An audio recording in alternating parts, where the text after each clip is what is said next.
2026ஆம் ஆண்டில் நடைபெறக்கூடிய சட்டமன்ற பொதுத் தேர்தலில் யார் தான் வெற்றி பெற போகிறாங்க அப்படின்றத பற்றி இப்போவே நிறைய விஷயங்கள் வந்துட்டு இருக்கு. அதுலேயும் அரசியல் அப்படின்னு சொன்னால் சும்மாவா சொல்லணும், எவ்வளவு பிரச்சனைகள் எல்லாத்தையுமே பார்த்து தான் கடந்து வரணும். ஸோ இப்போ பார்த்தீங்கன்னா ஒரு புதுவிதமான ஒரு பிரச்சனையானது வந்திருக்கு. செந்தில் பாலாஜியை தொடர்ந்து அடுத்து KN நேருவை இப்போ டார்கெட் பண்ணியிருக்காங்க.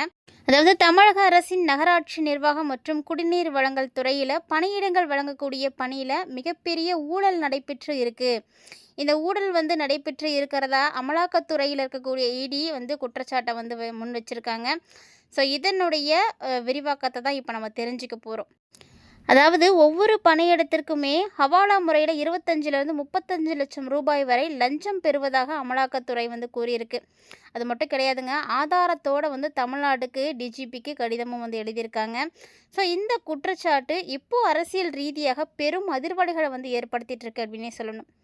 குறிப்பாக இந்த அரசு துறையை சார்ந்த அமைச்சர் KN நேரு அவர்கள் நேரடியாக குறிவைத்து பேசுகிற மாதிரியான விஷயங்கள் தான் வெளிப்படுத்தியிருக்காங்க.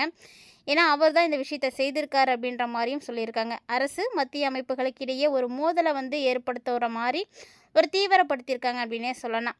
அதோடு மட்டும் இல்லாமல் வங்கி மோசடி வழக்கில் இருந்து வெளியிடப்பட்டிருக்கக்கூடிய நிறைய விவகாரங்கள் வந்திருக்கு.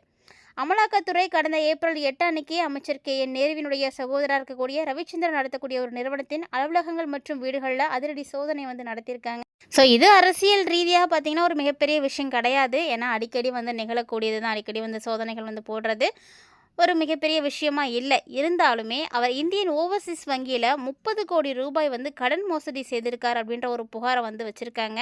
ஸோ அந்த வழக்கினுடைய தேடுதலில் நடத்த போது தான் வேலைவாய்ப்பு மோசடியை சுட்டிக்காட்டக்கூடிய முக்கியமான ஆவணங்களை எல்லாமே கைப்பற்றி இருப்பதாகவும் தகவல்கள் வெளியாகியிருக்கு.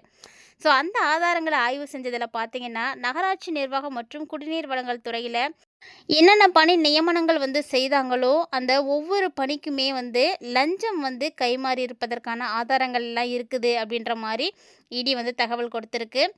இதன் அடிப்படையில் பார்த்தீங்கன்னா 232 பக்கங்களோடு கூடிய விரிவான அறிக்கையும் பணமும் பரிமாற்றப்பட்ட புகைப்படங்கள், ஆவணங்கள் மற்றும் டிஜிட்டல் தரவுகளை எல்லாம் இணைத்து DGPக்கே நேராக அனுப்பியிருக்காங்க. இந்த ஒரு பரீட்சையும் பார்த்தீங்கன்னா 1,12,000 பேர் எழுதியிருக்காங்க. ஸோ இதில் 2538 பேர் மட்டும்தான் பணி நியமனம் பெற்றிருக்காங்க. இதுலேயும் 150க்கும் மேற்பட்டவர் பார்த்திங்கன்னா முறைகேடான தேர்ச்சி பெற்றதாக ED குற்றம் சாட்டியிருக்கு. அது மட்டும் கிடையாது, என்னதான் பரீட்சை எழுதியிருந்தாலுமே கூட தேர்வு அப்படின்றது முடிவுகள் வரணும். அந்த முடிவுகள் வரத்துக்கு முன்னாடியே யாருக்கெல்லாம் என்னென்ன பணி கிடைக்க போகுது, இந்தந்த பணிக்கு நீங்கள் தான் அப்படின்ற மாதிரியெல்லாம் நியமனமே செய்து வச்சுருக்காங்க. அப்படிங்கும் பொழுது அது எல்லாருமே யோசிக்க வேண்டிய ஒரு விஷயந்தான். தேர்வு முடிவுகளை கூட தெரிஞ்சுக்கிறதுக்கு முடியலை அப்படின்னா கண்டிப்பாக அவங்க ஏதாவது ஒரு வகையில் ஊழல் பண்ணியிருக்காங்க அப்படின்னு தான் அர்த்தம். தேர்தல் முடிவுகள் வெளியாவதற்கு முன்னாடி யாருக்கு எந்த பணி வழங்கப்படும் என்பது ஒரு சிலருக்கு தெரிவிக்கப்பட்டிருக்கு. அதுக்கான சாட்சியுமே கிடைச்சிருக்குங்க. ஏன்னா அவங்க இது ரீதியாக பேசியிருப்பாங்க இல்லையா, அந்த உரையாடல் பதிவுகளும் கைப்பரிமாற்றம் செய்திருக்காங்க. ஸோ இதெல்லாமே கைப்பற்றி நேரடியாக DGPக்கு அனுப்பிட்டாங்க. ஸோ மேலும் லஞ்சத்தொகை பார்த்திங்கன்னா ஹவாலா நெட்வொர்க் வழியாக பரிமாற்றப்பட்டதாகவும் பல இடைத்தரகர்கள் இதில் கமிஷன் பெற்றதாகவும் ED அறிக்கையில் குறிப்பிட்டிருக்காங்க. ஸோ இதன் மூலமாக பெரிய அளவிலான பணம் அதிகாரிகளுக்கும் சரி அரசியல் நபர்களுக்கும் சரி போயிட்டுருக்கிறதா தகவல் எல்லாம் கொடுத்துருக்காங்க. ஸோ இதனுடைய அடிப்படையில் வச்சு பார்க்கும் பொழுது பெருசாக பிரச்சனை இருக்கும் போல் அப்படின்ற மாதிரியான விஷயங்கள் எல்லாம் இருக்குது. ED தமிழ்நாடு காவல்துறை DGPக்கு கடிதம் எழுதி இந்த மோசடிக்கு உடனடி முதற்கட்ட விசாரணை தொடங்குமாறும் கோரிக்கை வச்சுருக்காங்க. இருந்தாலுமே கூட மாநில காவல்துறை வழக்கு பதிவு செய்யாமல் இருக்கிறாங்க. சட்ட ரீதியான நடவடிக்கைகள் குறித்து இன்னுமே எந்த ஒரு விஷயமே வெளிவரல. இந்த குற்றச்சாட்டுகளுக்கு அமைச்சர் KN நேருவினுடைய பதில் என்னவா இருந்திருக்கு அப்படின்னு பாருங்களேன்.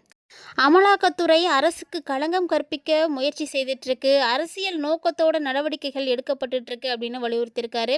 மேலும் நகராட்சி துறையில் பணியிடங்கள் ரொம்ப முறையாகவும் வெளிப்படையாகவும் தான் நிரப்பப்பட்டதாகவும் அவர் சொல்லியிருக்காரு.